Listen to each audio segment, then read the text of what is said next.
second well. This is well, and we have a new guest with us. He got valet service right to the door. It was awesome. We don't always provide that, but we will try.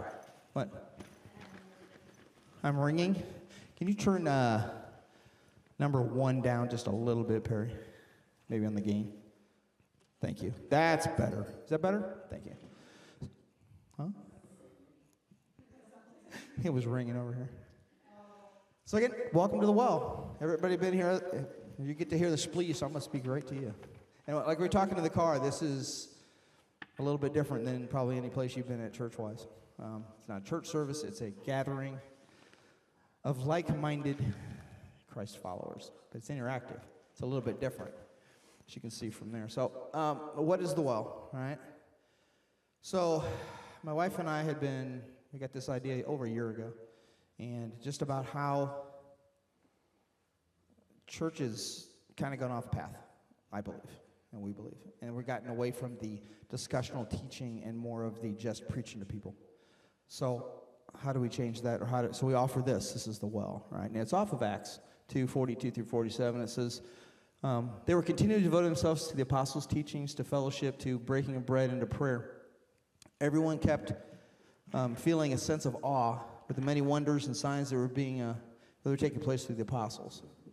And all the believers were together, and they had all things in common. They were like-minded.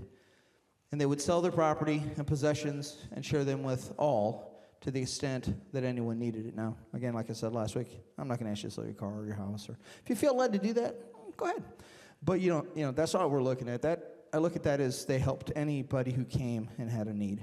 They were community-focused to help others. And this is day by day, continuing with one mind in the temple, breaking bread from house to house. They were taking their meals together with gladness and sincerity of heart, praising God and having favor with all the people. And this is the important part, at least to me here. And the Lord was adding to their numbers day by day those who were being saved. That's a formula for if you want to see people saved, go back and do this. That's kind of what this is all based off. So this is kind of what the well is. Break bread together, spend time together, do community. The interactive part is something new, and we're still figuring that out, working through it. We're going to use an app called GroupMe. It's a private app. And I send out devotions, prayer requests, things like that in the morning, every day. And then in the evening, I try to interact too. So there's always this back and forth every day, not just going to church on Sunday or going to a building on Sunday. You need to eat each day. And we're trying to develop community here. So this is what we are. We're an interactive gathering of like-minded Christ followers. We're going to do a couple things intentively. We're going to do a weekly study of the Word. That's the well. That's this. We're going to do daily devotion. That's what I send out usually in the morning. Some type of encouragement, maybe a question about what we talked about here. Daily prayer and encouragement. That's through that as well, through the GroupMe app. And then the fourth Saturday, we're going to do, it's called 3 Ps. Yeah, it's fourth Saturday. It's the fourth Saturday. It's okay.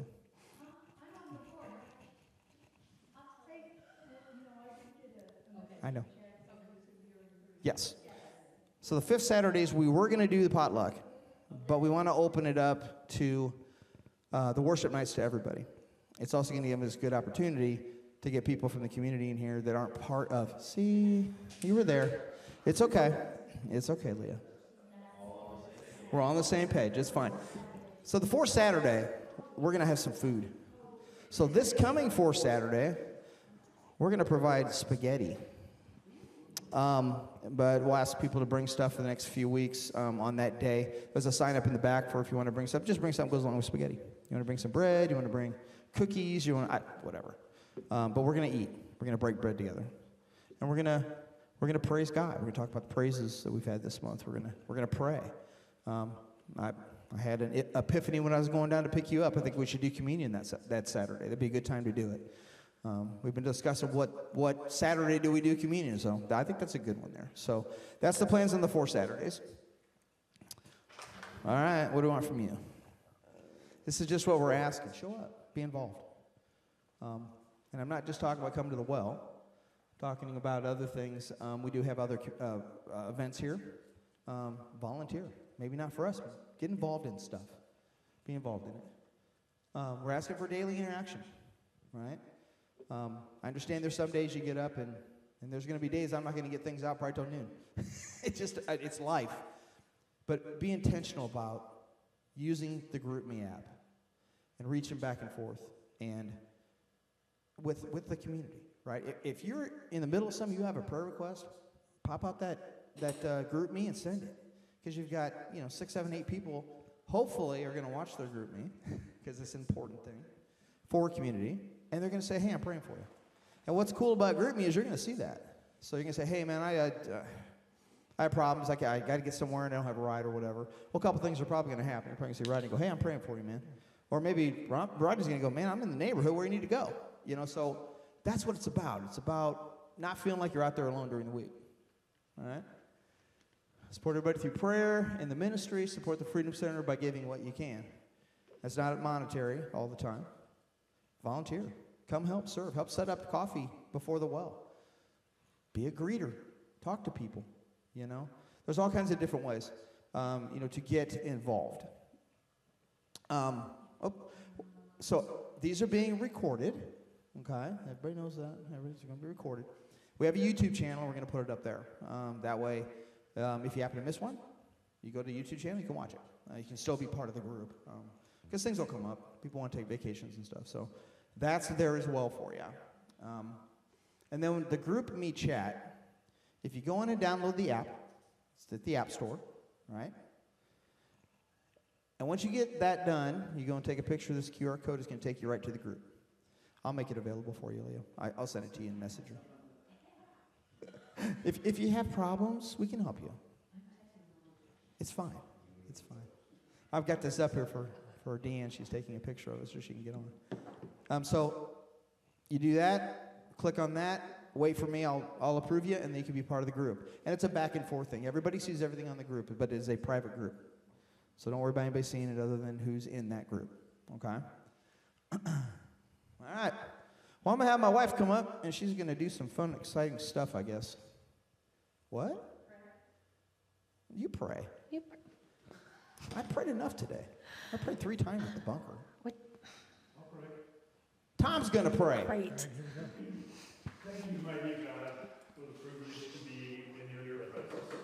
We thank you, Lord, for being a part of this Bible study, sitting here with us. Anoint the speakers, anoint your word, anoint this time and every part of it. Bless each person here and their families. And thank you, Lord. We love you. Amen. Amen. Thank you, Tom. Thanks, Tom. Not sure why Tim didn't think he could pray yet again today. I mean, only 3 times, really. Only. So, I have a bunch of questions for you tonight. Aren't you excited about that? Because we're an interactive community. So I want you to interact. All right? Will you all try at least to interact? Yeah. All right. So, question for tonight. Is the Bible still relevant for today? So, I've been talking to people lately, and it seems like a lot of people say, I don't read the Bible. It's not relevant. I mean, these are stories that happened 2,000 years ago. What do they have to do with me? The times have changed, right? I hear that all the time. What happened in Jesus' day isn't happening today. So how in the world is the Bible relevant to us today? Is it? Is it relevant for today? Yeah.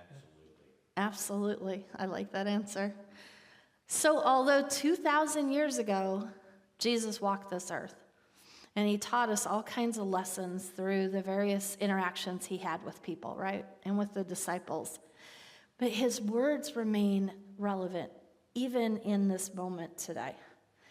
Times have changed, but our heart remains exactly the same where their heart was 2,000 years ago, right? We still have the same struggles, the same fears, the same anxieties, the same hopes and dreams in our life. Not only that, but look at all the problems that we do struggle with. Uncontrolled anger. Who has a problem with anger? I don't know. I'm driving in a car. I'm probably angry at the person behind me. Tim's angry, whatever. Just don't be angry with me. How about foolish choices? Have any of us had foolish choices? Yes. All right, Ronnie. Yeah, oh, yeah, yeah. Definitely. Indifference. How many have kind of suffered here and there or been challenged with that indifference of, it'll be for another day. It's okay. It's okay. Hypocrisy. Misguided ambition. What about limited faith? Nobody here has ever suffered from limited faith, right? Huh. Personal failures. That's a hard one because Satan is really good at always bringing up those things that you didn't do so right in the past, right? And he talks in your head. Our convenient excuses. Oh, Lord, I don't have time for, right? I'm so busy. Oh, that goes into the compulsive busyness. See, we're really, really, really good at busying our life. And then we're like, okay, God, I want time with you. I want more time with you. And then, but wait a minute, God, you're going to have to wait because that doesn't fit my schedule, right? That compulsive busyness. Those are all the things that the people in the Word of God suffered. They went through all those things just like we do. So yes, the Bible is still relevant for today. So I am going to ask you all a question. How many of you remember the old commercials of what would you do for a Klondike bar? It was good. It was good. Yes? It was good. How many of you like Klondike bars? Okay. Well, I don't have any Klondike bars for you tonight. Sorry, I figured they'd melt before y'all got here. So, however, I do have chocolate bars. So, my question to you guys is, what are you willing to do for a chocolate bar? Okay? Who's willing to come up here and tell me something good that's happened this week for a chocolate bar? One chocolate bar. Who's willing to come up here this week? There you go. Well, the one thing that's happened this week that's been great was I got invited to here. So Awesome. Here's your chocolate bar. Thank you for sharing. Who is willing to go out on the front porch and yell, "I love Jesus," for a chocolate bar? Oh, this guy. Tom. All right. Oh, he's going. I won't let him get away with it.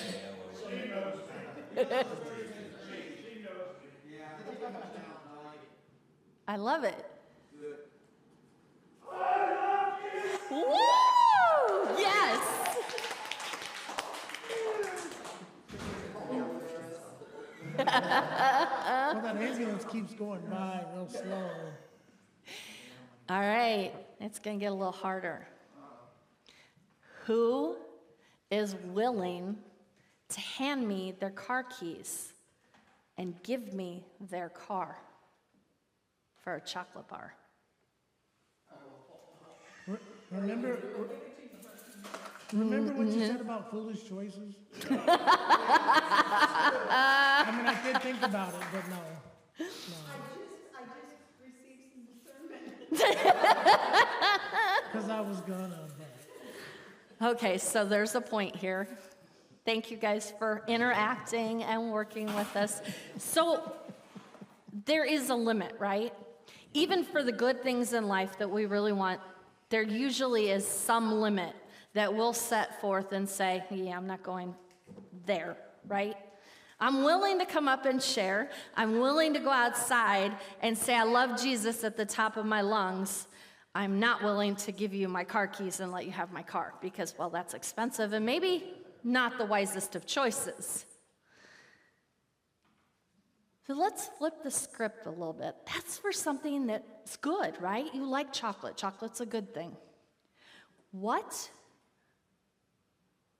how uncomfortable would we be willing to get for something that we really want? How uncomfortable are you willing to get for something you really, really want?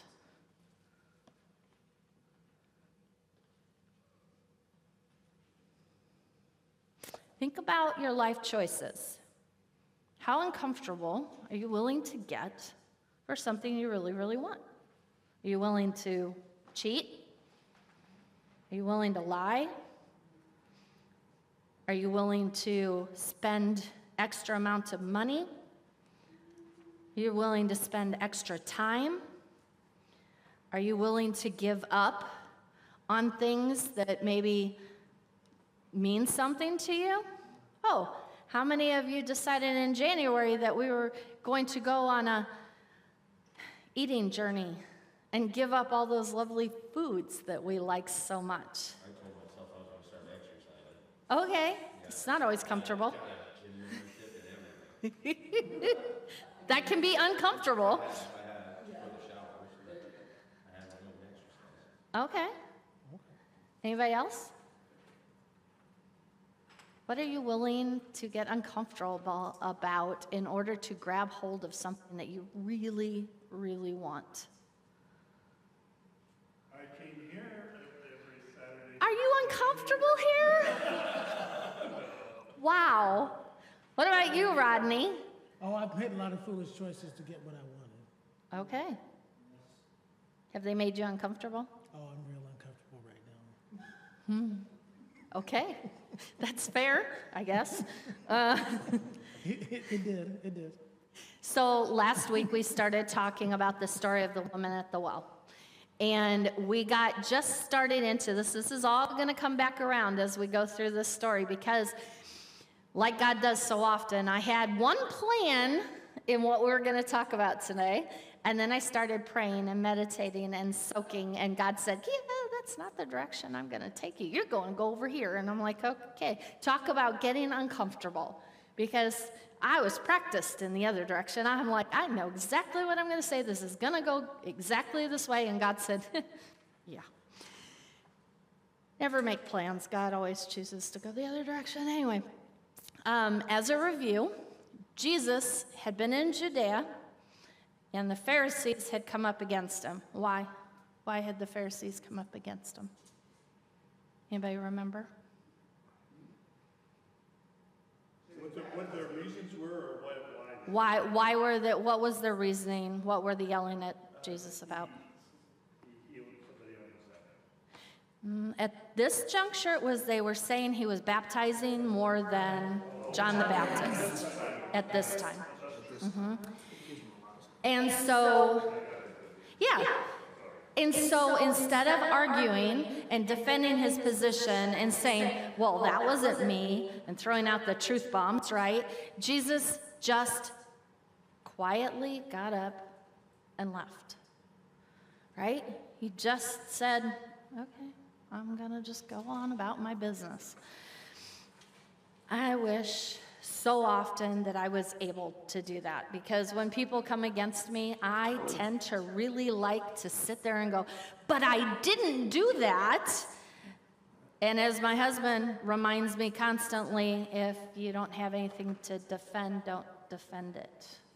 So sometimes you just have to be quiet about it. So Jesus picks up and he heads out of town to his next assignment, which I love because he knows his next assignment. We don't often know that.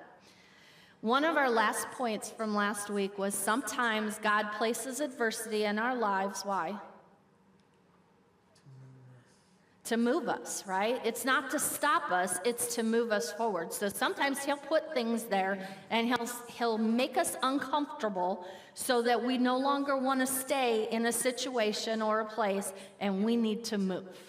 Right? And that's kind of what God did. God allowed the Pharisees to kind of get nasty, right, towards Jesus and the disciples, and Jesus wasn't going to have any of it, and so he moved. He was probably not as uncomfortable as maybe his disciples were. His disciples were probably sitting there going, oh, we're going to die. This is not good. So Jesus and his disciples head off towards Galilee, And on their way, they have a choice, right? Remember we talked about good Jews versus bad Jews? The good Jews would never go through the country of Samaria. They would walk around. They would spend twice as long walking around the country of Samaria because they wanted to avoid the Samaritan people. And we read in verse 4 again that Jesus had to go through Samaria. Remember we talked a little bit about this and that it wasn't that he physically had to go to Samaria because there was a much better route. It was a well-traveled route around where all the Jews would go, and they were comfortable doing that. It was a spiritual have to. He knew that his next divine appointment was going to be in Samaria, right? So that's kind of a recap of where we were last week. So we're going to come back to the story. And by the way, I want to share a little tidbit with you that I found out about this story. I didn't know this, and I thought it was really interesting. The story of the conversation with the woman at the well is the longest conversation Jesus has with anybody in the Bible, including his disciples. I didn't know that. To me, that's really important to know, one-on-one conversations, because anytime something is like emphasized in the Bible like that, you know it's important, right? So this time that he spent with the Samaritan woman was really important. All right, back to it. In verses 5 and 6, we read, I'm going to pull my Bible out, and I'm going to try to read the itsy-bitsy writing because, well, getting old and I don't necessarily see so well. It says, so he came to a town of Samaria called Sychar, near the property that Jacob had given his son Joseph. Jacob's well was there, and Jesus, worn out from his journey, sat down at the well. It was about noon. All right. What type of weather do you guys prefer? Hot or cold? Hot. You like cold? Warm? Okay. Warm, yeah. Leah? Hot, warm? So warm. Okay. All right. I don't like to be cold, and I really don't like to be hot either, so I guess I'm probably right in that middle range. I like to be warm and comfortable. Again, we go back to that uncomfortable. Nobody likes to be uncomfortable. So what I want you to do for a second is I want you to picture in your mind this scene, okay? It's a hot day. It's like the middle of June, the end of June, beginning of July. It's hot. Sun is beating down. They say, between 100 and 105 degrees outside. This is what scholars have kind of come up with. They believe he was traveling sometime June, July. They think it was around 100 degrees outside. Midday heat. There is no shade anywhere.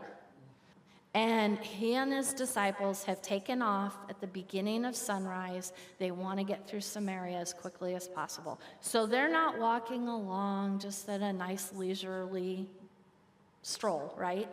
They're booking it. All right, now imagine Jesus, sweat pouring down his head, and the weariness that he had to have felt. Put yourself in that position for a minute, right? It's hot in the middle of July. I don't even like to go outside, let alone go for a jaunt. And they were walking 20 miles a day. No, thank you. I don't want to go around the block. And so here Jesus is. He's tired. And so he sat down at a well. And the disciples went off to go find some food. So he's there by himself. What do you think was going through his mind at that moment?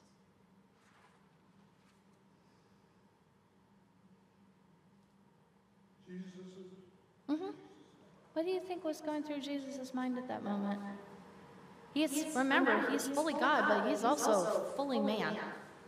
He's been traveling. He's tired. He's hot. He's thirsty. I want something to drink, right? I mean, I would be, man, I'd be ready for a drink. I'd be sitting at the side of the wall going, oh, I really could use a nice cold drink of water right now. But he probably didn't have anything to get that water with. In fact, we know he didn't. He'd have been sitting next to the well, knowing that he was sitting next to something that could offer him very cold, refreshing water that could take away that parchment from him, but he had no way to access it. How often do we sit next to the one who's offering us cold, refreshing, life-giving water, and we don't know how to access it? Something to think about. In verse 7, when a Samaritan woman came to draw water, Jesus said to her, "Will you give me a drink?" His disciples had gone into town to buy food. Okay, so here's where God took me off on a tangent because, well, that's what he does. You know, we could go through the story like normal, but I think God wants us to learn something different, which he sometimes does. So I think there's a couple unusual things in this one sentence that we can stop and look at. First, when she arrives at the well, it's noon. They didn't go to the well at noon. Well, why? It's the heat of the day. Why would you go to the well during the middle of the day? Right? They would go to the well in the morning and in the evening, in the cool of the day and the cool of the night. And the well's cooler, yes. Secondly, going to the well was a social activity, right? They didn't go alone because they went so that they could gossip about the day and about so-and-so and so-and-so, and they could catch up on each other's lives, and they would have this big social event. Hey, how are you doing today, Elijah? You know, and have this talk, right? Women never traveled alone. Women traveled 2 by 2 or more because they didn't feel safe. And so this is so unusual. The women from town would generally walk together, gossiping or speaking about their lives along the way. And yet, we see in this story a lone woman walking up to the well. So unusual. And as I meditated on the scripture, I began to really think about what church looks like.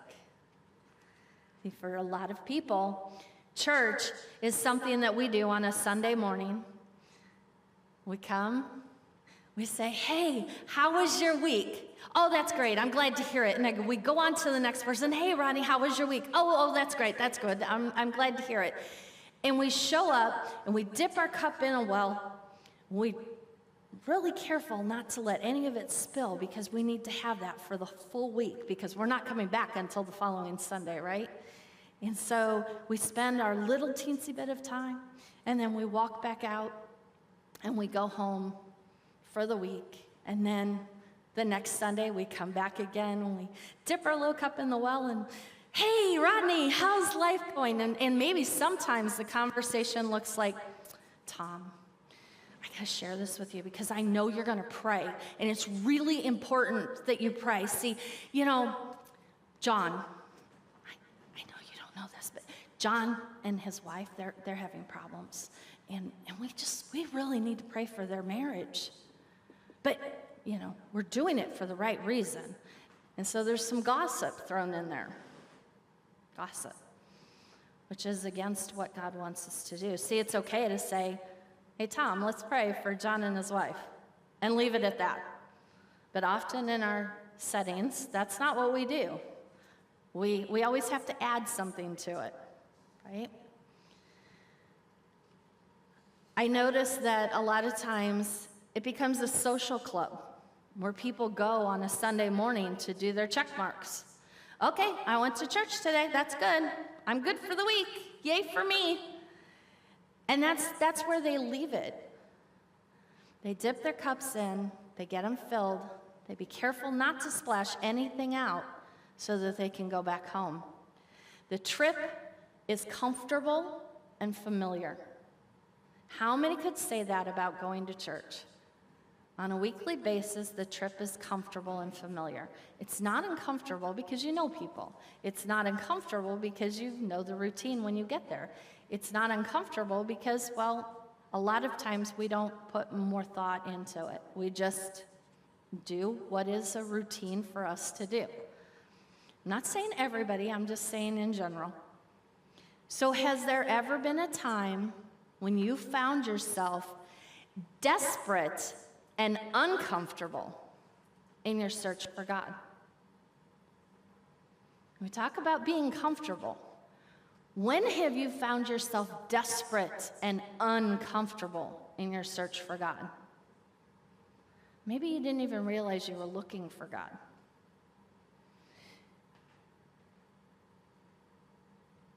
For me, in my younger years, my desperate search for God was really not a, hey, I'm looking for God. It was a, I have a hole to fill, right? And I'm going to fill it. I'm going to fill it with boys who say they love me. And I'm going to fill it with relationships that aren't good for me. And I'm going to find whatever it is that's going to place that plug in that hole. I was desperate for somebody to love me. And I was uncomfortable because I knew somewhere deep inside that that wasn't the plan. That wasn't what God intended. And I was searching for God because God is the one who can fill that hole, right?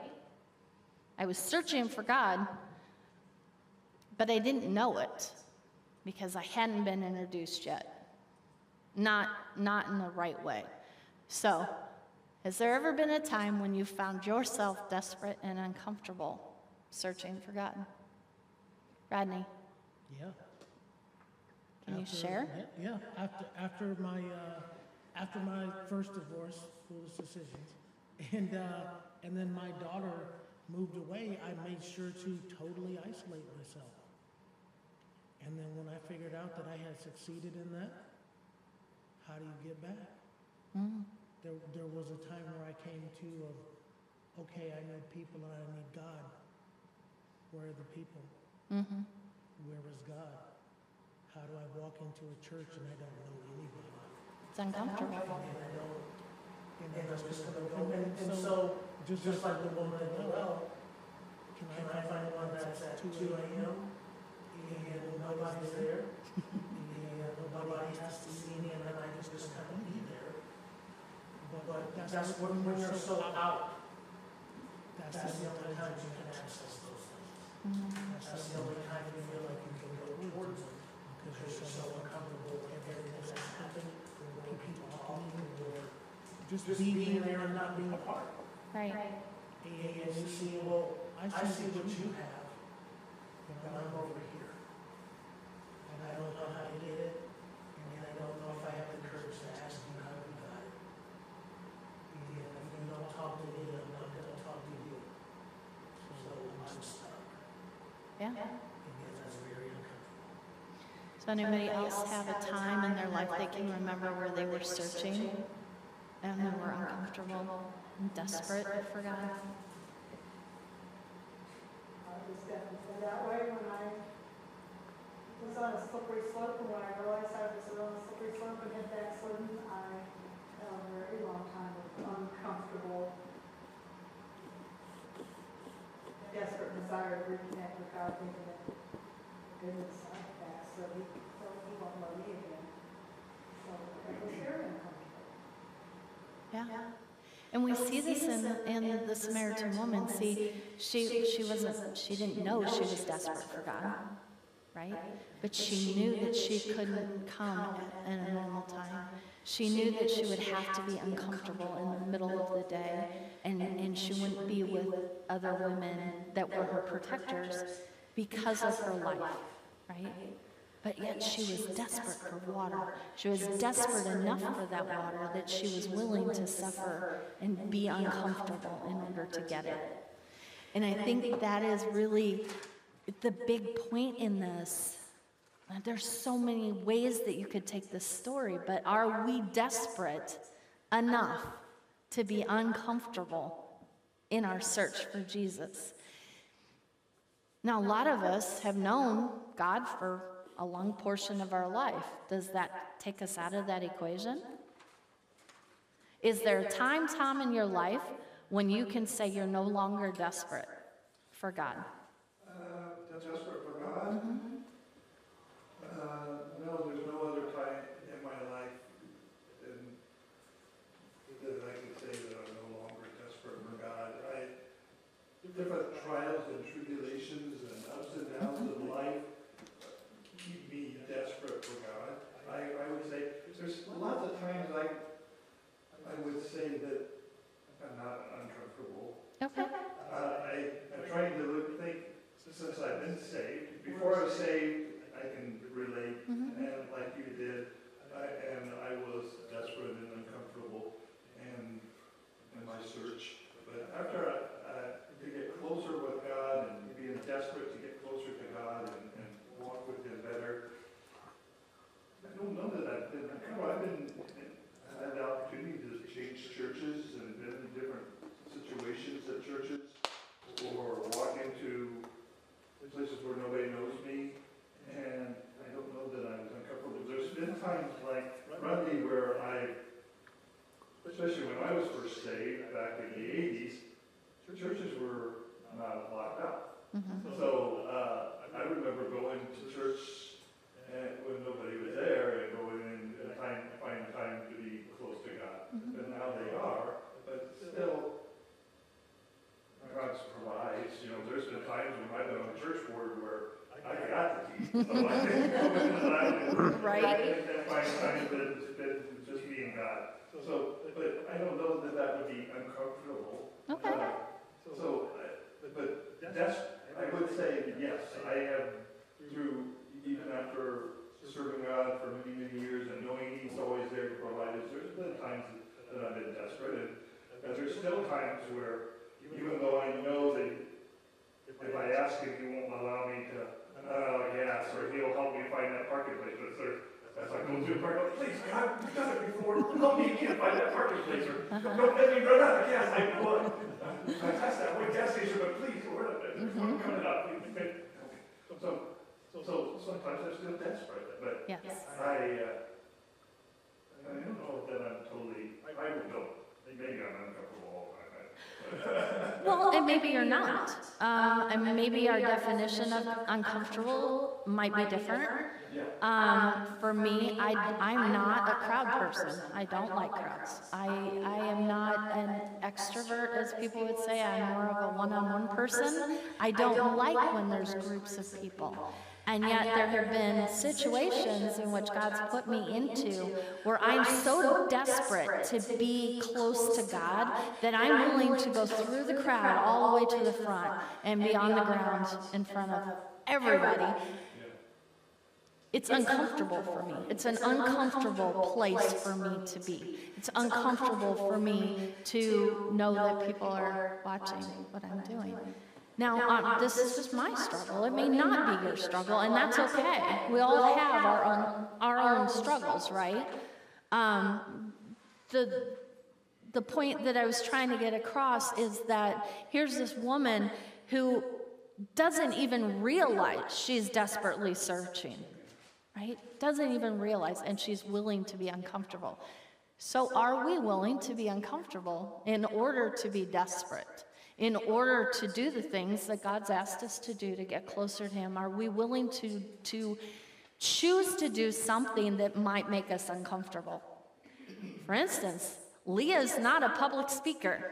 She does not like crowds and talking in front of people, but Leah, if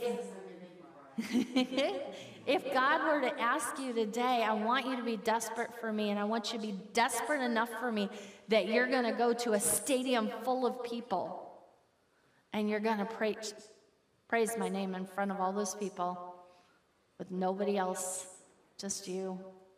Are you willing to be uncomfortable in that moment, to be desperate for God, to do and be obedient to what God's asked you to do? There's times in our lives that we're all asked, in our obedience, to become uncomfortable. And a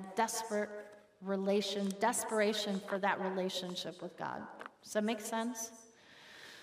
And I think that's something that we can see in the story with the Samaritan woman. The thing that I got out of this is people may not be looking for Jesus, but Jesus is always looking for them. How cool is that? No. She might have got up and they came and got plenty of water and opened the fridge and everything's fine and then The kids got all the water again. grabbed the jug and the dog got out under your feet and spilled it all over the floor and it's noon.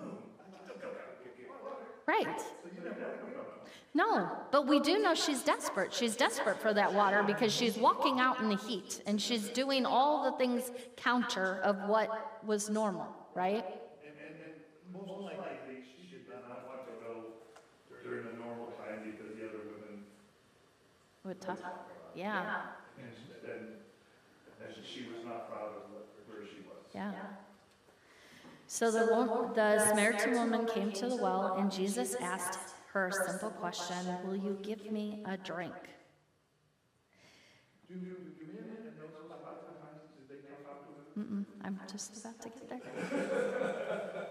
So, seeing a man sweating in the heat of day, most of us today would be like, oh, I'm going to get him a drink, right? I mean, Leah, I don't think you would think twice about it, right? Somebody's out there thirsty and sweating, and you can tell that he's in need. You're going to go grab a glass of water. But we've got to remember the culture, right? First, she was a woman and he was a man. Men did not talk to women in public. Women weren't allowed to talk in public. Women were to be at home, and that's where they could converse, which is so bizarre to me. You know, I can't imagine being out in public and not being able to ask my husband a question or not be able to ask a store owner a question or, you know, I'm just supposed to be quiet. Well, we all know I'm not quiet, so that's just not working. The second thing is she was a Samaritan and he was a Jew. That's huge. The hatred between these two groups was so real, it was palatable. Can you think of another group or groups in our day and time that we might see this in? You know, these teens don't have us all the time, you know, as I went through my life. Like I told the last time we talked, last Saturday, I said when I was in grade school, they talked about the kindness and how terrible they were. One day we had to dress like them and go to the class was like them and you couldn't talk or it, you know, it was very restricted. And so it was a kindness. And then as I was growing up, there was racism and there's the politicians, and as we walk out the door, you know, there's different countries fighting against us. There's people that are against the Jewish people. There's people that are against people because of their relationships that want to hurt them or they want to hurt the other people. Right. And there's people that hate us because we're Americans. There's people that don't like you because you're different things. So it is very relevant. It is. I was sitting there thinking of all the different things that I've seen. You know, yes, communism, the Israeli. You're not that old. Israeli Palestinian. We've all seen what's gone on between the Israelis and the Palestinians, right? 9/11, the Muslims. There were Arabs and Muslims around during that time, in 2001. And maybe not as much today, but Rodney has talked about this even last week. The difference between blacks and whites, the racism, right? When I was a little kid, I could go over to everyone's house and I had to sit on the porch. I couldn't come inside. And now we're not just seeing this black and white racism, we're seeing racism with whites and Spanish or people from, Honduras or Mexico or whatever. We're seeing this in our politics, right? Republicans versus Democrats, conservatives versus liberals, you name it. We've got this huge divide. I was standing with somebody, this is very, the beginning of workshops, working with a guy that helped me put together acts and stuff, and he told me that there was some Hispanic people out working on the roads in Beacon, and he went and called the city department and told them they should not be hiring people that are not. From this country, and then he went out and told those people that they were stealing our jobs, and of course, Beacon is a very union town too. Right. So there's some of that, and I felt that before too, because I've not really ever been a union person. I think when I was 18, I was a union for about a year, but that was it. Yeah. And I wasn't really union.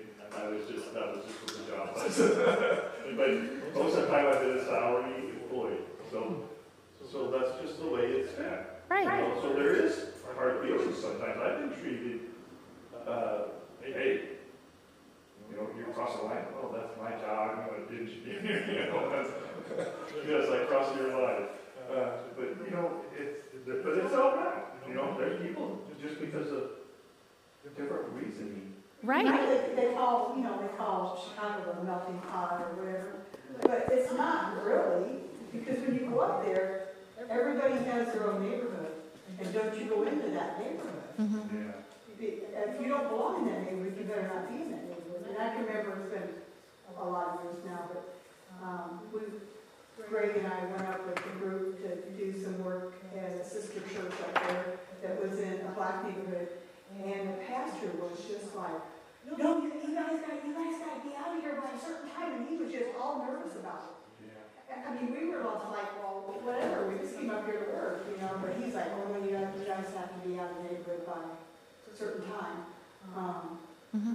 And so, I mean, it's, even though it would be like Samaria, because they had Samaria and had this other one, they got, the Chinese and the Spanish and the whatever. I mean, they have all their little neighborhoods, and don't you be in the wrong neighborhood. Yeah, absolutely. It's not just Chicago. No, and And I've had those disciples like her. It's unfortunate that, just the different opinions, people are afraid of that and segregate themselves away from each other just by having a different view rather than taking that time to look at the person and figuring out why they're thinking that way or hold that opinion. Right. So you get more understanding of the community around you or And why that's people okay are to choosing it. think different. it absolutely is, yeah. And the different things. And God made us different skin and different eyes and different things for a reason. He loves us all. Why is it we can celebrate the animals that are all so different? This is the same, type of animal, but look at all the different colors, and look at all the different, whatever, types within the species. But then when it comes to people, it's like, oh no. So in all this discussion, we've all realized that we've all been in different parts of our life or situations in our life, or we know of different situations where we can relate, right, to this woman. She's a Samaritan and he's a Jew. And she should not cross that line. And he should not cross that line. He's a man, she's a woman. He's a Jew, she's a Samaritan. And third, she's a person full of sin, and he's a rabbi. Yeah. Right? How often do we look at somebody and put them up on this pedestal, right? Oh, well, our pastors, whatever, and we say, well, I can't relate because, well, I'm full of sin. I don't do things the way that they do. I don't read my Bible enough. I don't study enough. I don't pray well enough. I don't whatever. And she was a person full of sin, She would have known by looking at him and the way he dressed that he was a rabbi, right? She would have known that he was a ruler.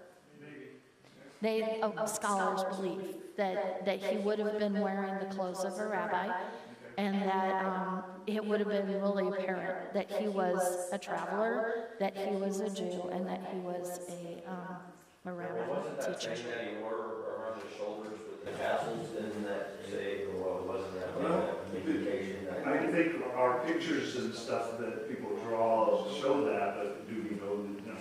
I mean, He said that he had different cloaks that they tore, they tore and everything when he was buried, so very likely you're right. I wasn't there, so I'm just going off of what scholars believe. Yeah, me neither. Nobody took a Polaroid at that time. No, I wish they would have. Chisel and stone. Well, the other thing too is that the rabbis of that time, the Jewish leaders, would teach the Jewish adherents that they weren't to touch any utensils that a Samaritan person had touched. So think about that for a minute. You've got a woman, she's at the well, she's got a cup in her hand and a bucket, she can get water, but you're a Jew. She might be able to bring that water up. The best you can do is stare at it, because you're not allowed to touch what she used to bring that water up. That's how much they hated each other. Isn't that crazy? Or is it? It's still people now. Still people now. Unfortunately. It's still people now that will walk over your body and right in the water.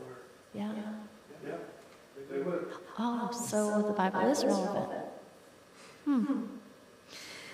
So verse 9 says, the Samaritan woman said to him, you are a Jew, and I am a Samaritan woman. How can you ask for a drink?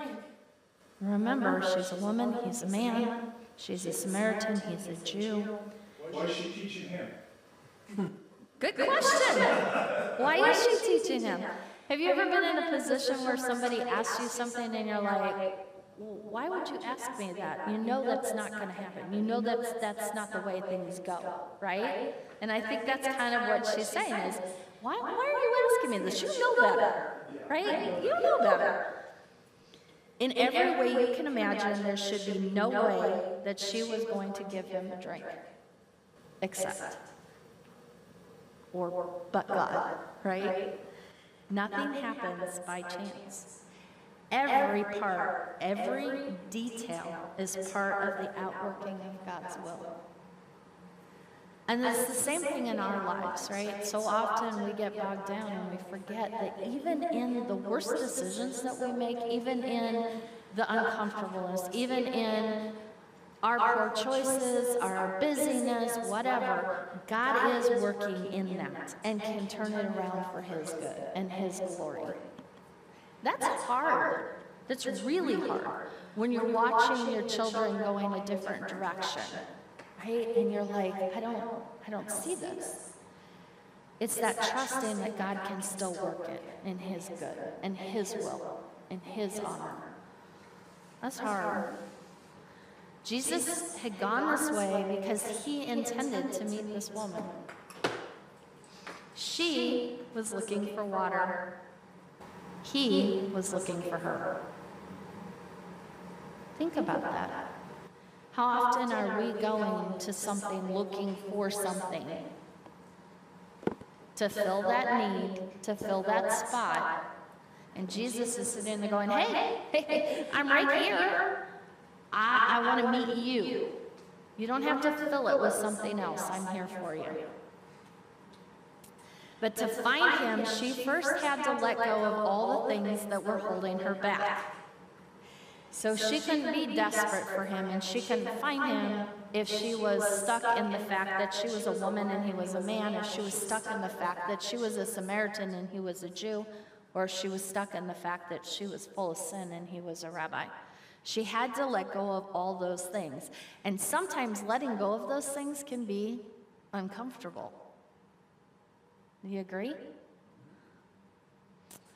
Verse 9, Jesus answered her, if you knew the gift of God and who it was that you asked for a drink, you would have asked him, and he would have given you living water. Jesus is telling her that he can offer her something that's going to sustain her forever, right? Instead of that momentary filling of the bucket and trying not to splash it on the way back home so that she doesn't have to come back again too quickly, too soon. He wants to give her a deep, gushing spring that's available to her every moment of every single day. And so I want to go back to where I was talking about earlier, where often we get caught in this momentarily thought of, okay, it's Sunday morning, I'm going to go to church, I'm going to get my cup filled up, I'm going to do my relationship business with my people, and then I'm going to go home for the rest of the week, and I'm not going to have any connection.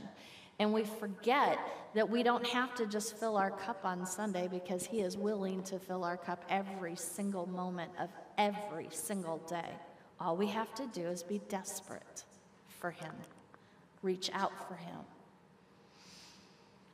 How often do you think we miss out on a deep spring because the road gets uncomfortable?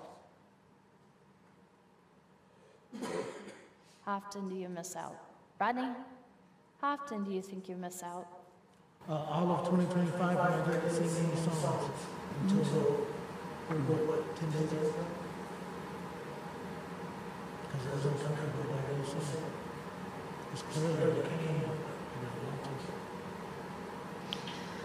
What about you, Tim? How often do you miss out on a deep spring because the road gets uncomfortable? Probably quite often. I'm set in my ways and don't like. I don't like being uncomfortable. I like my lazy boy recliner with the stuff that makes me be comfortable. There's a game going on and it's 40 below and the players are out on the field. I'd rather be at my home with 72 and with my coffee, and you don't have any skin in the game. Yeah. So I was talking to Nikki this week, and Nikki was here with us last week, and one of the things we were talking about was worship. And we have a worship night coming up in a couple weeks, and I said, I'm going to be in an unusual position because on one hand, I need to be, talking to people and welcoming them and introducing and just having that conversation. But on the other hand, I have a deep desire to be flat on my face up here, just worshiping God, because that's something that God has just put in me, right? But there's this give and take in my brain, right? Because there's going to be a lot of people here I don't know, and we just talked about this. I don't like being in big groups of people. I don't like to be up front, and I don't like people looking at me. So I have this push and pull of, I have this deep desire to just fall prostrate before God and just let loose, just worship God and just be absolutely unaware of anything going on around me. And then I have this other part of me that knows how uncomfortable it's going to be to get to that place.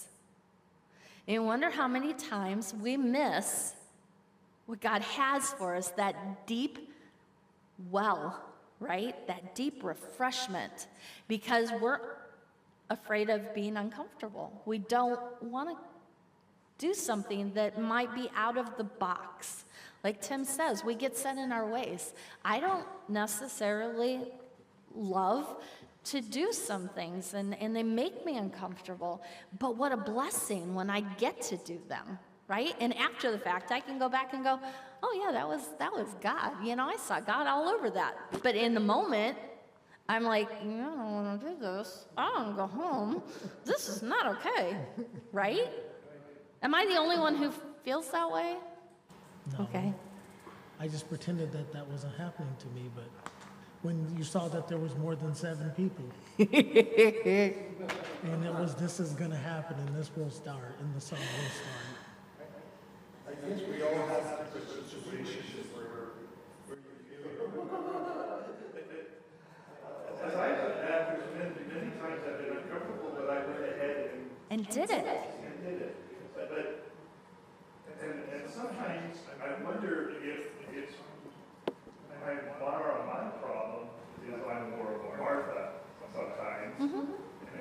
so focused on working and not worshiping.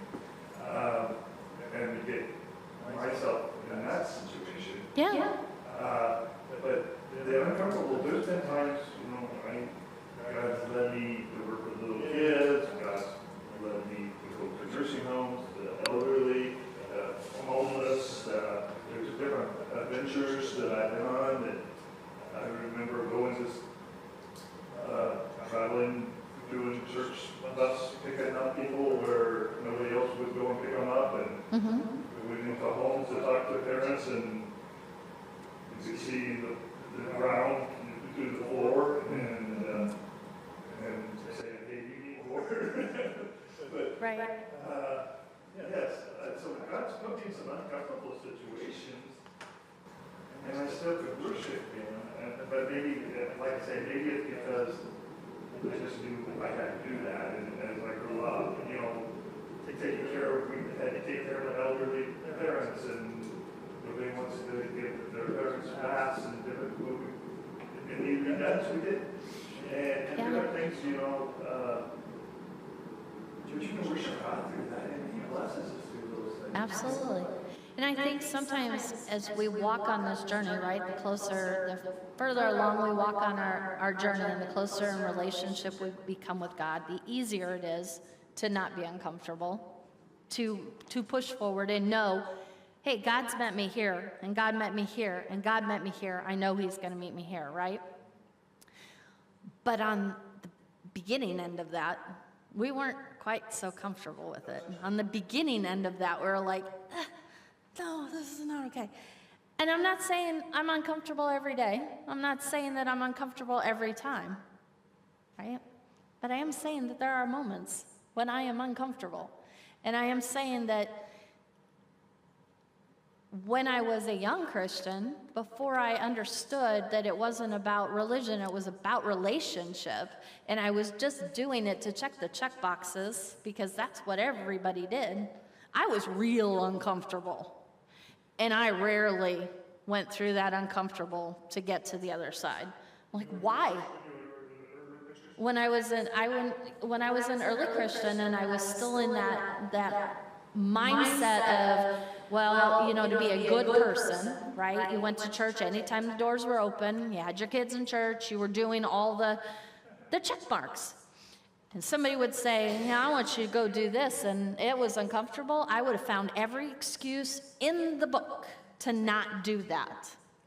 It wasn't until I began to walk with Jesus and I started understanding relationship, that God wanted to have more with me than just show up on Sunday morning or just read my Bible here and there, but really wanted to get to know me and really wanted me to get to know Him.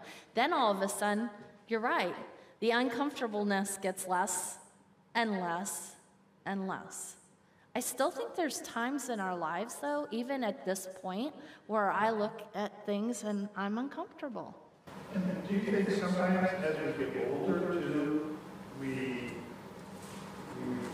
rationalize and different things, like when I was young and an early Christian, there was things that I look back and go, why did I do that? And why did I walk into that? Or why did I do this?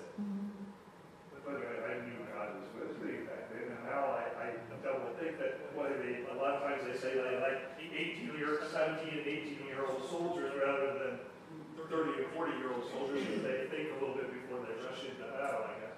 But I think sometimes, you know, God, you really want me to do this now? You know, but yeah, I remember one time I was driving a church bus, and I had 60 kids in the bus, and somebody came up and said, hey, there's a black teenager back there, he's got a big knife, and he's showing it to everybody. I pulled the bus over and walked back there and said, give me your knife. Yeah, Yeah. I might be uncomfortable with that. Well, most people don't realize how being uncomfortable is that's when you're growing the most. Yeah. Absolutely. You know, I mean, when things are cushy, you're not evolving, you know. Absolutely. You're exactly That's why, I mean, and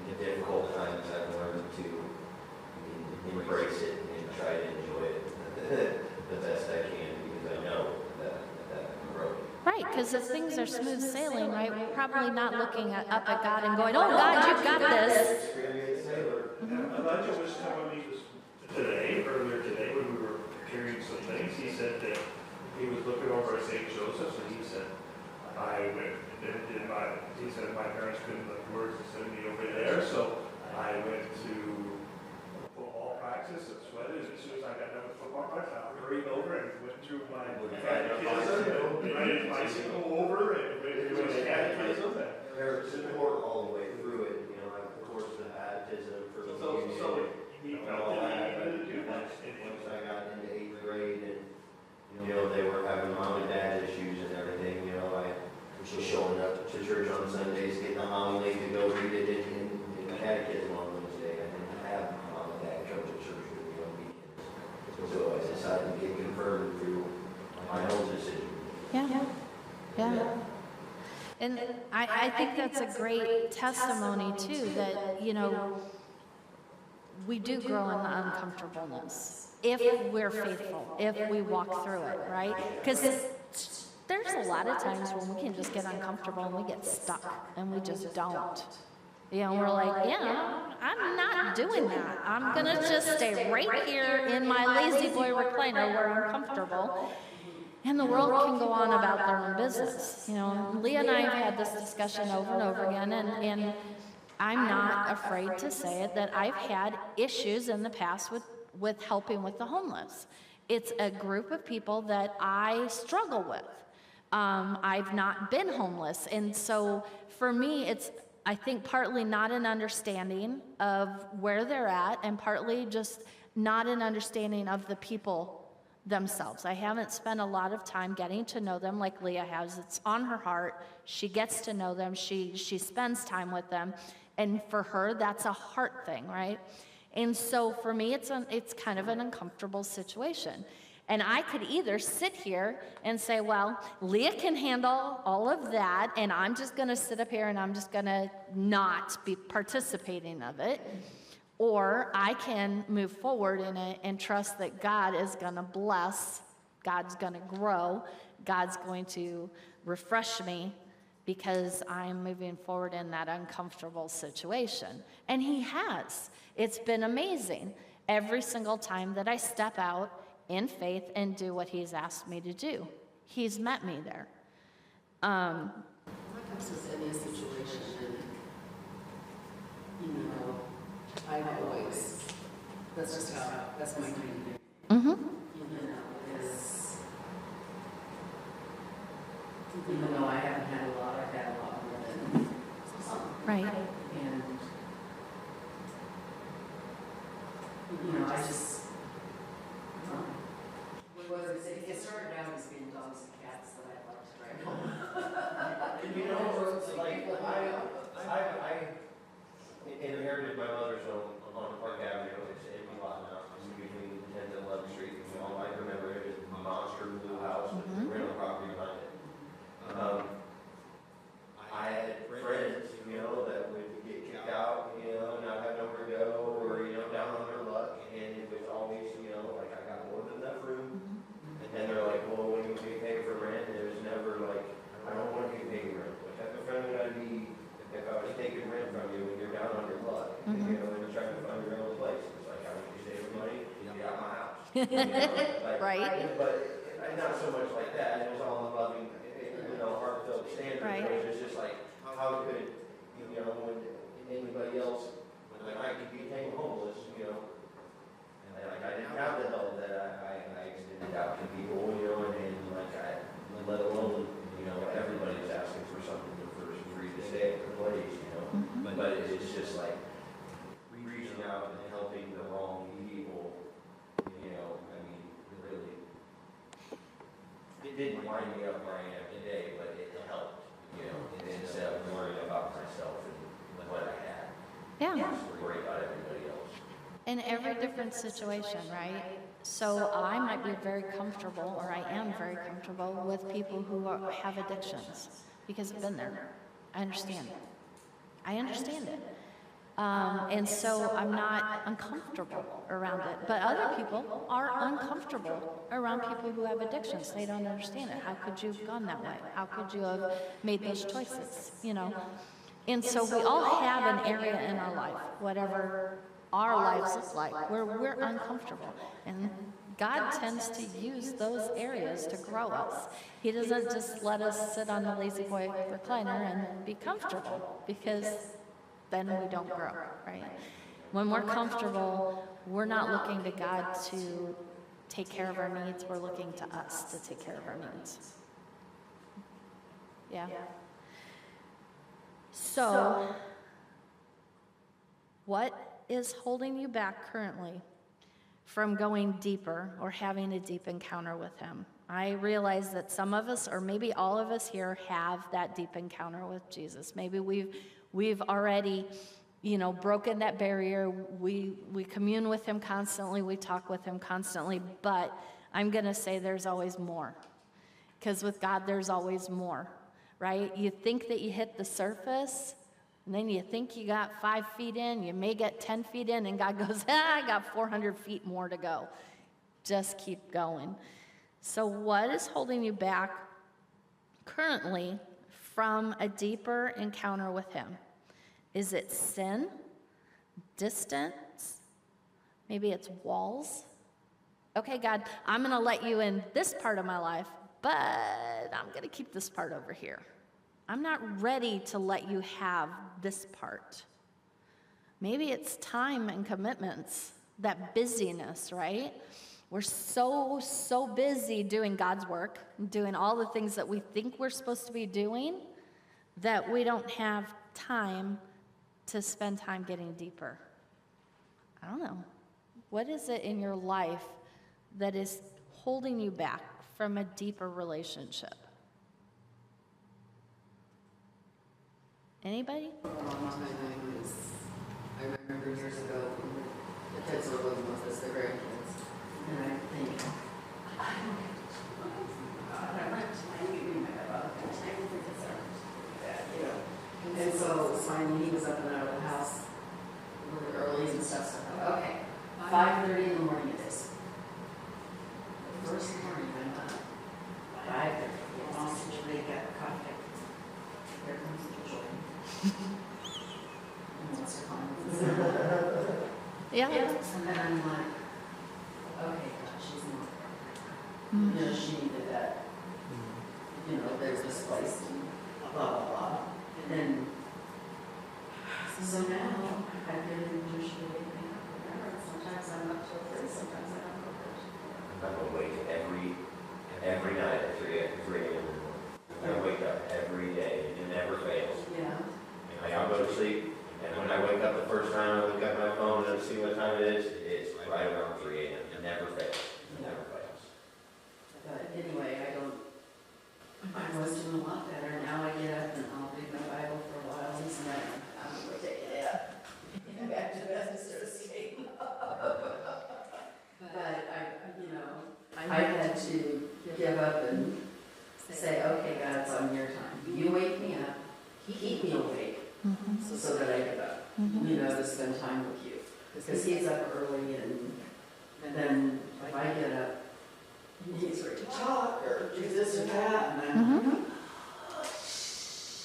I'm not awake yet. But he's already up and going, so this is, I beat him up some days. So I could go through this list and probably go, yep, that's me, yep, that's me, yep, that's me. But one of mine is my phone. One of mine is my phone. And I've really felt God talking to me about that lately, because I get up in the morning and I'm like, okay, God, we've got this planned, right? I'm going to spend time in the Word. I'm going to spend time in worship. I'm going to spend time praising you and talking to you. After I find out what's going on Facebook. Oh, man. That's horrible. Or I'm so addicted. Or at night, I get home from work and I'm like, okay, God, I've got an hour before I have to go to bed. I'm going to spend this time. I'm just going to enrich myself and be in your Word and take in some time and not be busy by the TV set, not be busy by this or that. I'm going to play a game first. Let me just play one game. Okay, well, I won that game too quick, so let me play just one more game. And before I know it, an hour has passed. It's time for bed, and I have not opened my Bible. I have not spent time with God. I have not enriched my spirit, my soul. I have not drank from that water, right? I don't think I'm the only one who does this. For my husband, I love him. I'm going to tell on him. Well, I'll let you tell on yourself. What is your distraction? Call of Duty. It's his game. And it's the same way for him. It's like, I want to spend time with God. I want to get deep with God. I want that relationship with God. Let me play a game first, and then I'll come back. And then it's, oh, well, I got a game now. Oh, let's go do a second game, you know? For all of it's something different. You know, for Rodney, it may be completely different. The kids are all, you know, bouncing off the walls, and there's no time. I tell this story, and I get a kick out of it. So there was a lady at a church that I was at when I was a young mom, and she was my mentor for a little bit. And so she would come over every week, and we'd talk. And she was trying to help me figure out this relationship thing because I didn't understand it. My parents didn't have the relationship. They had the religion. And so I was trying to figure out the relationship. And I'm talking to her one day, and I'm like, I don't have time to pray. I've got 4 kids at home. They're all young. They're all taking me from here to there. One of them has all these medical issues. I'm constantly on the go. And she looks at me in her loving way, and she goes, well, honey, do you take a bath? Well, yeah. Do you go poop? Yeah, I'm human. Why don't you pray then? I can't do that. I'm naked. God will know. He'll see. It was that uncomfortableness, right? It was that excuse. And that's, I think we too often get used to those excuses. Like we so quickly come up with it. Okay, God, I'll be with you in just a minute. Just. We absolutely do that in a lot of our relationships. Or we'll spend time, and this is the other thing that God has really started to work on me with, is, God, I want to hear from you. You're talking to me. I'm listening. Yeah. What did you say? Right? God's doing the same thing, right? He's talking to me, and I'm like off over here talking to Rodney and doing this and doing that, not listening. We do it in our relationships every day. But I want to take a few minutes. Rodney's going to play a song, and I want you to just spend a little bit of time in prayer and meditation. Just ask God if there's an area in your life. You can share it when we're done if you want to, or you don't have to, but just ask God if there's an area in your life that is holding you back, that is keeping you from having a deeper relationship or a deeper pouring out from Him.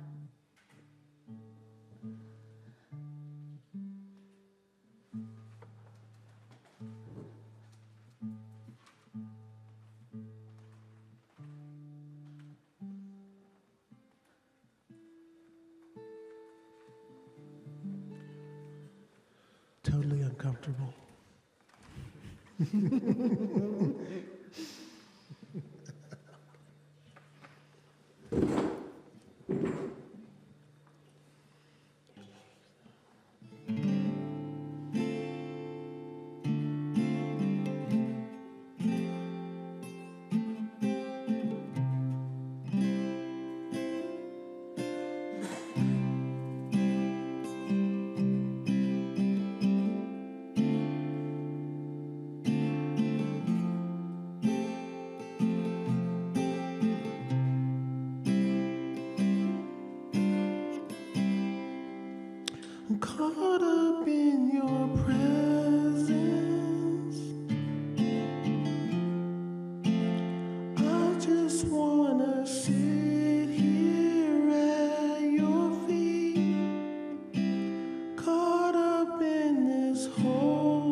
just want you and nothing else, and nothing else, nothing else will do.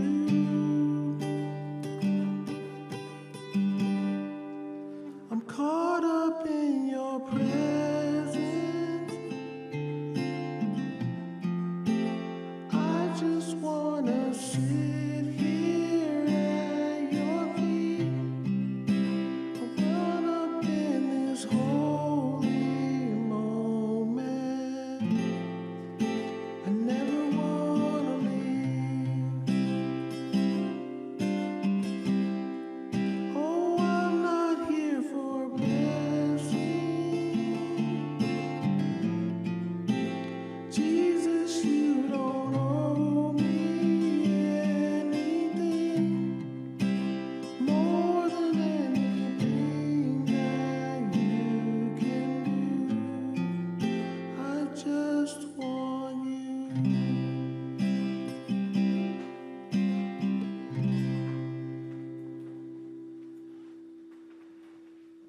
Thank you, Rodney, for getting uncomfortable. We appreciate it. I've always been the world's greatest player number 2. And right now, there are no other players, and I have to be player 1. I don't want to do that. I want to be player number 2. And God says, here you go. That's right. You can do it or not do it, but here we go. It's obedience. So anyone would want to share what you received during that just quiet time with God?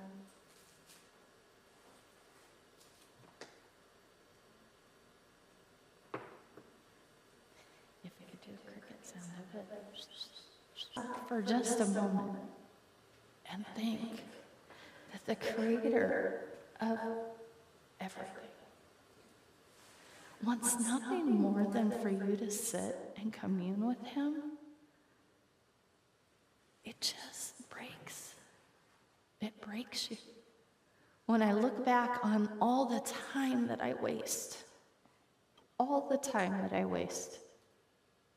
playing games, going through Facebook, watching shows that I know are not healthy or good for me, time that I could have sat at his feet, it breaks me. Now, that being said, I'm human, and I'm probably going to struggle again this week as I come home and I'm like, God, I want to spend time with you. Let me play a game first. Just being honest.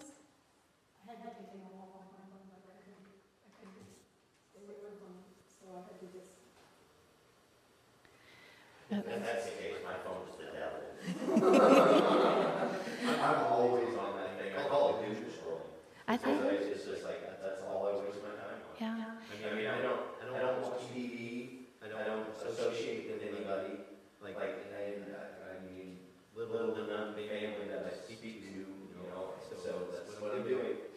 And I don't want to say that, all your time on the phone is bad, or playing games is horrible, or doing this or that. I wish I could act like you don't know why I don't want to, it's just like pure laziness. I'm like, oh, Right. Well, it's just like, I mean, I've heard that.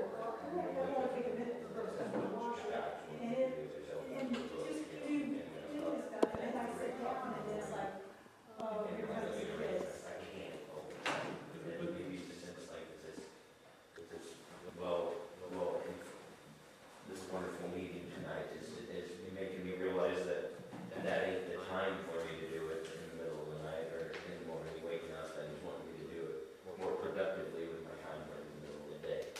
Now, that might be true, but also if he's waking you up at 3 a.m., Every day. you don't have to, you can't read the Bible and stuff. It could be he just wants to talk to you.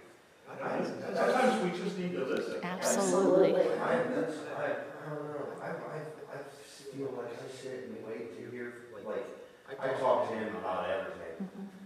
About the leaves I'm seeing on the trees and how cool this is. That's who I talk to always, but like I feel like I'm waiting to hear him conversate back. But I see it in other ways, like that gentleman giving me the bicycle, like as we discussed, but I don't know.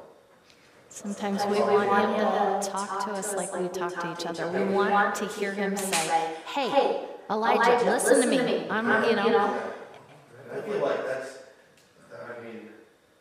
sometimes like my mom had to be like, to get it through to me, so. Yeah. So what I would say to you is ask for it. Sometimes God is really good and he'll be very vocal, and his voice sounds a lot like people in my life that have poured into me in the past, Tom, or my husband, or a pastor. And sometimes it's very loud, and it's very much like I'm talking to you. He'll talk to me. Other times it's an inner stirring. It's just a knowing that this is kind of, I don't know what he's saying to me. I just know that this is him talking to me. Sometimes it's getting quiet in nature. For me, and we all have different areas, but for me, it's water. It's sitting next to the water that's flowing down in a river.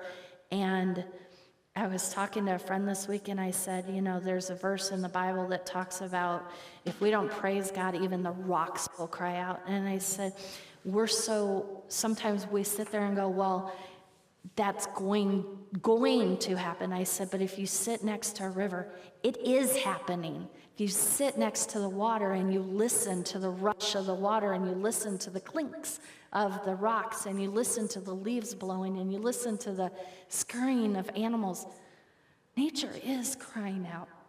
Nature is talking to God, and God is talking to it. And when we get quiet, we can hear it. So sometimes God talks in loud voices, and sometimes he talks in quiet whispers. But the one thing that I've realized in all of that is that too often I'm really busy listening without really listening. Okay, God, I gotcha. I hear you, Rodney. How's things going in life? Yeah. Okay, God. Yep. Just give me a minute. I'm Rodney. I'm just really worried about you. I'm going to pray for you, but I got it, God. Yes, I'm hearing you. And we're so busy with life. We're so busy with other things that we're not quiet. So one of the things that I've done this year that has helped me is I drive 27 minutes to work every day. It takes me 27 minutes door to door. And I don't play my radio. That 27 minutes is for me and God. And sometimes I drive that 27 minutes and it is really quiet in my car. Really, really quiet. And then I start hearing creaking noises and trying to figure out what's wrong with my car as we're driving. Other times, it's like God is sitting in the passenger seat just having a full-on conversation. And I'm bawling and trucks are driving by and I'm sure they're looking at me like I've lost my mind. So I would say find a time that you can just get quiet. And don't expect anything.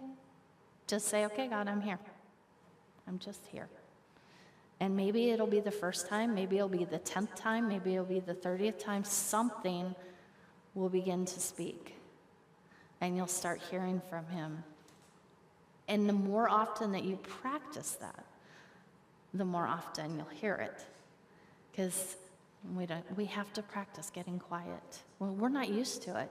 I shared this last week, that you have a room full of people, and you say, let's take a moment.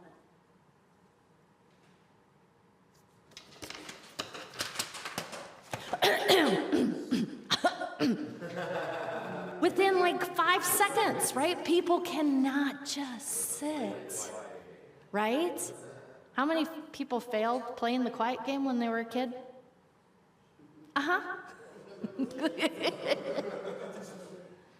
Yeah, you went to sleep. You snored. Yeah, I'm sure.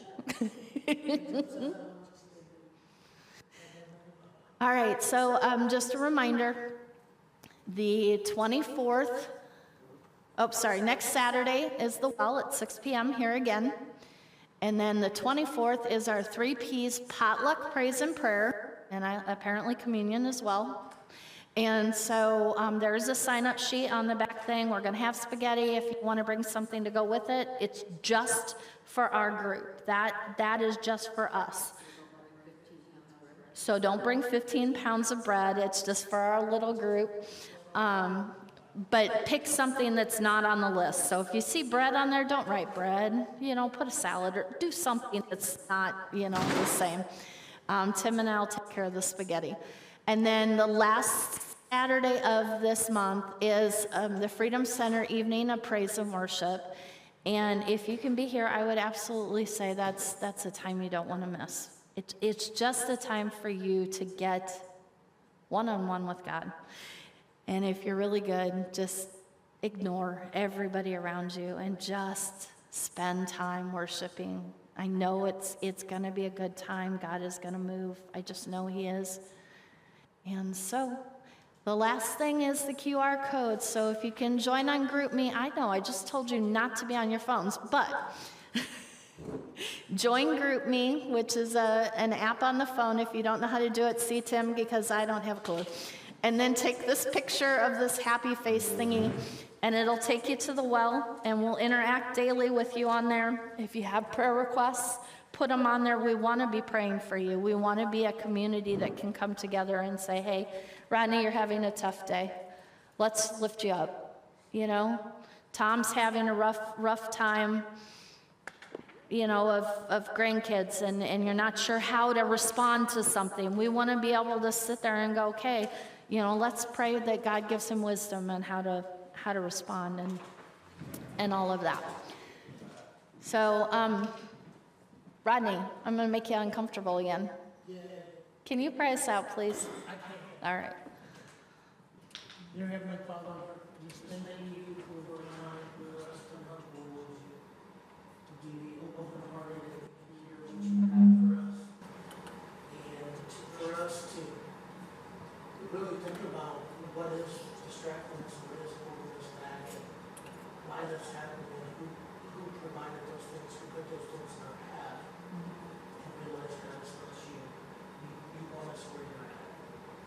So Lord, just be with us as we go out. Let us continue to talk and commune with each other and know that it's not just us out there. It's our family. It's our community. So encourage us when we don't put it in the text and don't put it in the chat. That means we really need to put it into the chat. In Jesus' name we pray. Amen. Okay, we need a little brief thing on how to get on that. Tim will help you because I don't know. It took me asking the much younger person at work to do it for me.